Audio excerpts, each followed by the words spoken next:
हौसला बुलंद आहिनि। ही सरदारी निज़ाम जे ख़िलाफ़ जदोजहद आहे। ही फ़ैसिलो मुंहिंजे घर ताईं महदूद न हुयो।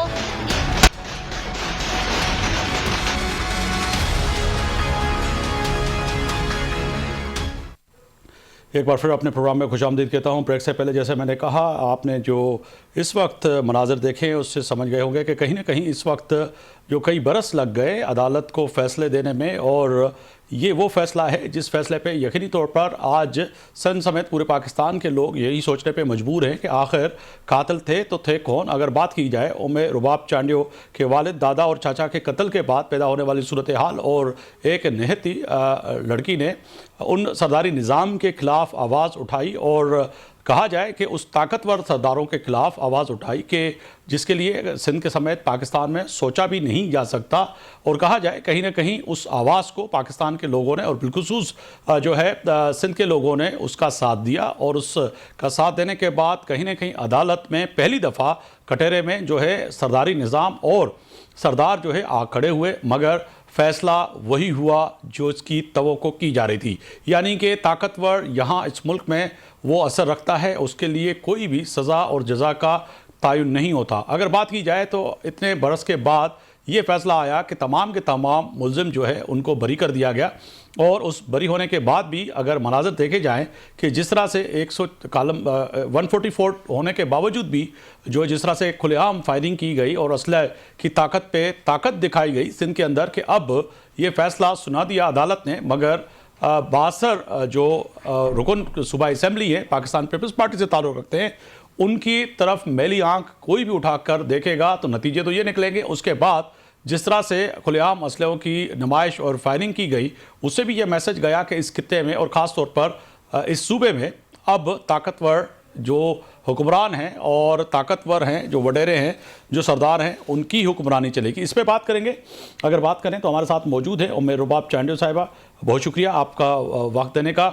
सबसे पहले इस फैसले की बात करें कि ये तवक्को थी, क्योंकि निहती लड़की होके और आप निकली और इस सरदारी निज़ाम के ख़िलाफ़, तो तवक्को थी कि यही अदालत का फ़ैसला आएगा, जो कि अमूमन कई दिनों से जब ये 30 तारीख की बात की गई थी कि फ़ैसला आएगा, तो उसमें तो आम लोग यही सोच रहे थे कि सरदार जो है बुरहान खान चांडियो और सरदार खान चांडियो तो बरी हो जाएंगे, मगर दीगर मुलज़िमों को शायद सज़ा मिले।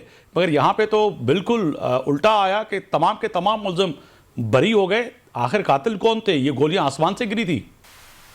जी, सबसे पहले तो मैं शुक्रिया अदा करती हूँ आपका, सब पूरी आवाम का, कि जो मज़लूमों की आवाज़ बन रहे हैं, मेरे साथ खड़े हैं। आज से 8 साल कबल मेरे वालिद साहब, दादा और चचा को बेदर्दी से कत्ल किया गया दिन दहाड़े, और उसमें वजह क्या बनी? सरदारी निज़ाम को चैलेंज करना। सब किसी को, हर एक शख्स को, पूरे शऊर को पता है इस केस के फैक्ट्स, इस केस के एविडेंस हम अदालत में दे चुके। बारहा मैं कह चुकी थी, मैंने हर मुमकिन कोशिश की कि मेरा केस सूबा सिंध से ट्रांसफ़र होकर किसी और सूबे में जाए, या मेरा केस कम से कम इंटीरियर से ट्रांसफ़र हो जाए, क्योंकि मुझे ये खदशात थे कि यहाँ पे इंसाफ मिलना बहुत मुश्किल है। मगर उसके बावजूद भी मैं अदालतों पे यकीन रख के खड़ी रही। मैंने बारहा अपनी स्टेटमेंट्स में ये कहा कि मैं अपने प्यारों के लिए तो इंसाफ चाहती हूँ, मगर मैं ये एक वडेरों, जागीरदारों और सरदारों के लिए एग्जाम्पल सेट करना चाहती हूँ कि आप लोग कानून से बालातर नहीं है। मगर फैसला इसके बरअक्स आया। फैसले में 8 मुजरिम, जिनको यही अदालत मुल्जिम करार दे चुकी, इसी अदालत से फैसला आया कि ये सरदार और ये सब, इन पे कॉग्निजेंस फाइल हुआ, इन पे फर्द जुर्म आयद हुआ कि ये सब मुलविस है। और यही अदालत कल फैसला ये बताइएगा कि जब ये मर्डर हुआ, जब आपके चाचा और दादा पे किया जाए इस फैसले को, कि इस फैसले से क्या सवाल यहाँ पे पैदा होता है कि जब आपके दादा और चाचा और जो कत्ल हुए, उसके बाद ये कोई 17 घंटे के बाद FIR ताखिर से दाखिल हुई, और जो कि बैरिस्टर इफ्तिखार अहमद शाह साहब हैं, उनका भी यही कहना है कि कहीं ना कहीं जो FIR हुई वो ताखिर से, खुद इन्होंने 17 घंटे के बाद FIR दाखिल हुई, और उसमें जो है ये मुल्जिम तो थे ही नहीं, बाद में ये डाले गए। ऐसा है?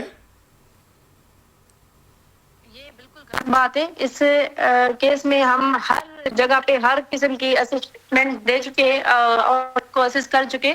इस केस में ये बताया जा रहा है कि एक दिन के बाद ये फायर हुई, इस तरह नहीं है। इसमें कुछ घंटों की डिले, जिसमें हमने वजूहात दी हुई है कि किस वजह के बिना पर थोड़ी सी डिले हो चुकी थी इस फायर में।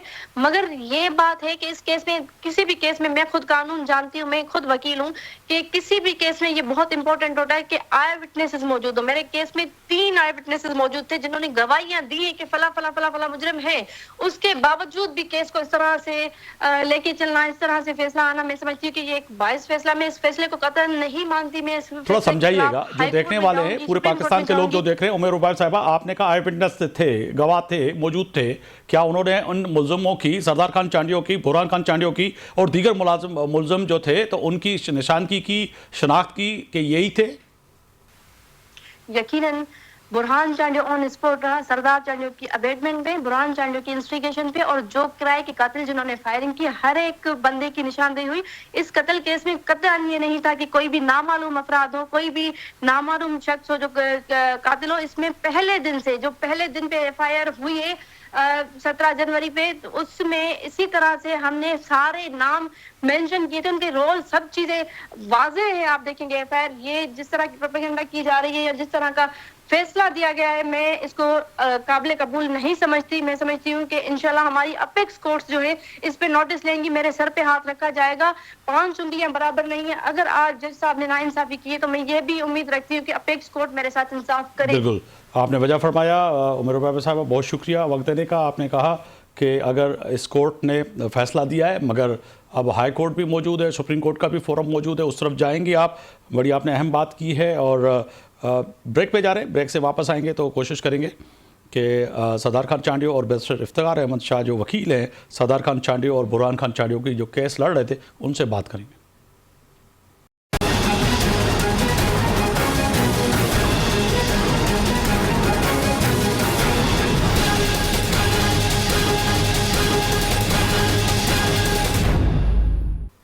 एक बार फिर खुशामदीद देता हूँ। अपने प्रोग्राम में बात हो रही थी उमर रुबाब चांडियो कत्ल केस। उमर रुबाब चांडियो के दादा, वालिद और चचा के कत्ल की यकीनी तौर पर जो फैसला आया है वो बड़ा अहम है। उस फैसले को लेके पाकिस्तान के अंदर बड़ी बहस हो रही है।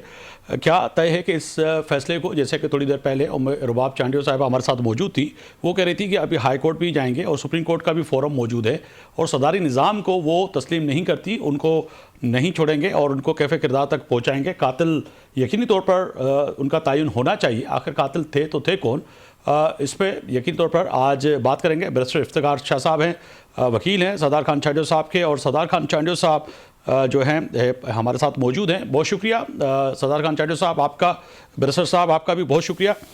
सबसे पहले सरदार खान चांडियो साहब, ये वाक़तन जो थोड़ी देर पहले बात हो रही थी उमर रुबाब चांडियो साहिबा से कि वो कह रही थी कि कत्ल हुआ, एविडेंस भी मौजूद थे, और सवाल ये पैदा हो रहा है कि शनाख्ती भी की गई, मगर उसके बावजूद जो है फ़ैसला यकीनी तौर पर अदालत ने दिया है, आपके हक़ में आया, मगर ये एक असरअंदाज हुआ आपकी, एक वहाँ पे असर रसूख है और एक आप रुकन है और उसके साथ साथ सरदार हैं, उसके तहत ये फ़ैसला आया है जो कि आम तासुर दिया जा रहा है।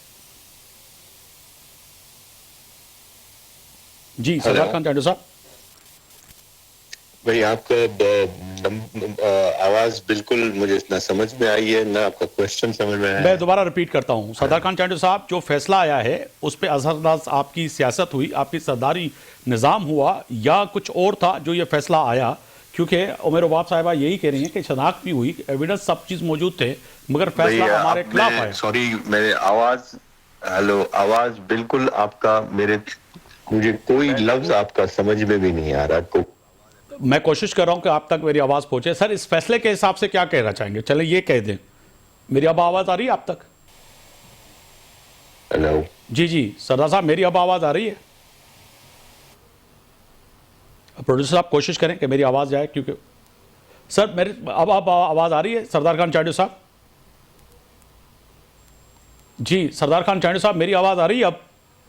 सर, सवाल यही है कि जो फैसला आया है, जो उमर रुबाब साहिबा फरमा रही हैं कि कातिल यही थे, मगर फैसला मेरे खिलाफ आया, फैसला तो कोर्ट का है, यकीन तौर पर उसको वो चैलेंज भी करने जा रही हैं, तो आप उसके लिए भी तैयार हैं?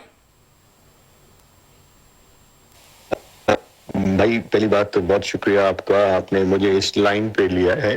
जी बेसिकली बीबी साहिबा जो हमारी अदी है, उनको जज्बाती बातें बिल्कुल करती हैं, ऐसा कुछ नहीं है। अगर पहली बात ये जो मेरा छोटा भाई बुरहान, उन्होंने वहां पे मौजूदगी दिखा रही है कि जी वो वहां पे मौजूद था। जी जो वहां से टंडो मोहम्मद खान को 400 किलोमीटर दूर एक और शहर में बैठ के वहां पे 5 से 10 हजार लोगों की मजमे में बैठ के, जिसमें हमारे चेयरमैन साहब पाकिस्तान पीपल्स पार्टी के, साबका हमारा एक एमपीए साहब थे, और सिटिंग मिनिस्टर चीफ मिनिस्टर साहब है, इनके सबके साथ मौजूद बैठे हुए थे।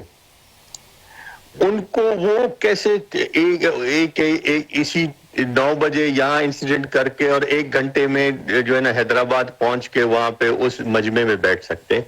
ये तो कोई लॉजिक की बात नहीं है। यहाँ हमारे पास इतना बड़ा जहाज, प्राइवेट जेट्स मौजूद तो नहीं थे जो यहाँ से उड़ के वहां जाते। ठीक है, मगर जो किराए के कातिल कह रही हैं, वो कह रही हैं कि किराए के कातिल थे और आपके माँ पे या आपके उस बात पे कत्ल किए गए, तो कोई ऐसा तनाव था या क्या वजह थी कि आप ही का नाम आया और आप दोनों भाइयों को कहा गया? तो किराए के कातिल वो जिक्र क्यों कर रही हैं फिर? कातिल अगर ये किसी को कहती है तो फिर वो मौजूदगी कैसे दिखा रही है मेरे भाई की वहां पे? फर्ज करें अगर कोई किराए का कातिल है था तो फिर मौजूदगी कैसे दिखा रही है? अपना बयान जो उन्होंने दे रहे हैं ना, वो जब आप एक झूठा बयान देते हैं तो उस झूठे बयान के अंदर आपका बयान वो झूठा होता है जब वो प्रूव होता है। ठीक है जी। आप किराए के कातिल किसी को कहते तो हैं, लेकिन आप मुझे ये बताएं कि वो जो बंदा, एक आदमी वहां पे मारा गया था एट द स्पॉट, जो जिसकी डेथ हुई है, जो इस फरीक का, वो एफआईआर लॉन्च करने वाला हमारे अदी उमर अब्बास साहिबा का चाचा है, और वो जो मारा गया है तो उसका जो चाचे का ससुर है। सही। सरदार साहब, आप मुझे ये बताएं कि किराए का कातिल ससुर दामाद को मारने आता है क्या? ठीक है, तो ये आपस की रंजिश थी और आपको फंसाया गया, आप ये कहना चाह रहे हैं? जो अदालत का जो आज फैसला है और 12 आपकी जो स्टेटमेंट आई है, मगर जो आज मनाजर देखे गए, जो ताकत का मुजाहरा किया गया और खुलेआम जो है असला रहलाया गया, तो ये भी तो एक बात अया करती है कि वाकई आप ताकतवर हैं, आप सरदार हैं, आप का वहाँ पर एक स्टेट में एक होल्ड है, आप कुछ भी कर सकते हैं।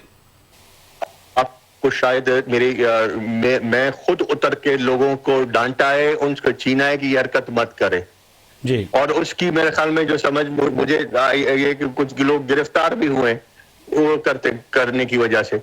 अच्छा सर, आपके वकील भी मौजूद हैं, वकील साहब भी मौजूद हैं, इफ्तिखार साहब के से भी बात करेंगे। इफ्तिखार साहब, अब अगर उमर रुबाब साहिबा कह रही हैं कि वो हाई कोर्ट में जाएंगी, सरदार खान चांडियो साहब भी हमारे साथ मौजूद हैं, क्या आप उसके लिए तैयार हैं?